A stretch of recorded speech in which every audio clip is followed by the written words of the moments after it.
Instructions क्या होती हैं जो हमारे ALU के अंदर होती हैं, ठीक है, जो ऑपरेशन हमें परफॉर्म करना है वो सब। तो जैसे कि हमने वॉन न्यूमन आर्किटेक्चर पढ़ा था, उसमें वो क्या कह रहा था कि जो मेमोरी के अंदर क्या होता है कि डेटा और प्रोग्राम, डेटा हमें पता ही है, जो इंस्ट्रक्शंस मतलब जो इन्फॉर्मेशन, डेटा क्या होता है रॉ मटेरियल जैसे ABCD इस टाइप से, और प्रोग्राम क्या होता है हमारा इंस्ट्रक्शंस। तो वॉन न्यूमन आर्किटेक्चर के अकॉर्डिंग हमारी मेमोरी के अंदर डेटा और प्रोग्राम दोनों स्टोर होते हैं। तो ऐसे ही हमारी ये मेमोरी है, तो इस मेमोरी के अंदर क्या है, एक ही इंस्ट्रक्शन के अंदर जैसे I1 है तो उसमें हमारा डेटा भी होगा और हमारा ऑपरेशन भी होगा जो हमें परफॉर्म करना है। जैसे कि इंस्ट्रक्शन रजिस्टर की जो फॉर्मेट होता है वो क्या होता है, I, ऑपकोड और ऑपरेंड। इंस्ट्रक्शन रजिस्टर का फॉर्मेट हमारा ये होता है।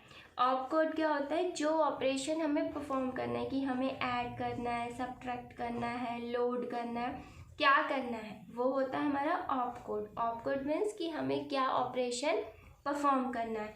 ऑपरेंड होता है हमारा डेटा, कि वही ऑपरेशन हमें किसके ऊपर परफॉर्म करना है।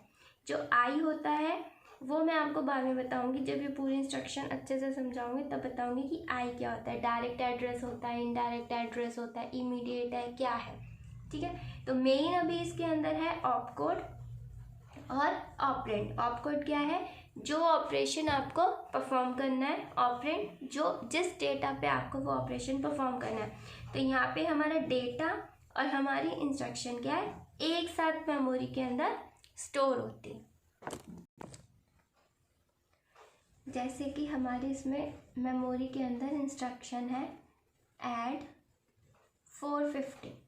तो ऐड क्या बता रहा है कि हमें ऐड ऑपरेशन परफॉर्म करना है, और 450 क्या बता रहा है कि 450 जो है वो हमारा एड्रेस है। तो जहाँ भी मेमोरी के अंदर 450 एड्रेस होगा उस पे जो डेटा पड़ा है वो हमारा क्या है, उस एड्रेस पे जो भी डेटा है, जो भी कंटेंट है वही हमारा डेटा है, यानी कि वही हमारा ऑपरेंड। तो अगर आपको ऑपरेंड फैच करना होता है तो यहाँ पे जो डेटा होता है वो डायरेक्ट नहीं होता, उसका एड्रेस होता है। यहाँ पे हमारे पास एड्रेस होता है और उस एड्रेस पर जो डेटा पड़ा होता है वो हमारा ऑपरेंड होता है, ठीक है। एक बार और क्लियर कर देती हूँ, ये हमारी इंस्ट्रक्शन रजिस्टर का फॉर्मेट है। ऑपकोड क्या होता है, जो ऑपरेशन हमें परफॉर्म करना है वो हम ऑपकोड के अंदर लिखते हैं।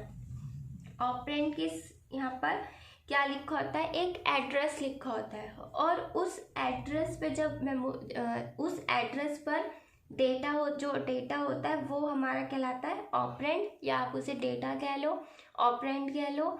उसके ऊपर ऑपरेशन परफॉर्म होना होता है, ठीक है। और जो ये आई है ये होती है, या तो ये 0 होगा या फिर ये 1। 0 का मतलब होता है डायरेक्ट एड्रेस और 1 का मतलब होता है इनडायरेक्ट एड्रेस, ठीक है। 0 मीन्स डायरेक्ट एड्रेस, मतलब कि जैसे यहाँ 450 है, हम 450 पर गए तो यहीं पे हमें हमारा डेटा मिल गया या फिर हमें हमारा ऑपरेंड मिल गया। और इनडायरेक्ट का मतलब क्या होता है, जब हम 450 पे गए तो यहाँ लिखा है 500, तो ये 500 हमारा ऑपरेंड नहीं है, हम फिर 500 पे जाएंगे और वहाँ पे जो कंटेंट या डेटा पड़ा है वो हमारा ऑपरेंड। तो डायरेक्ट जो वैल्यू लिखी है, जो एड्रेस दिया है उस पे हमारा डेटा पड़ा है।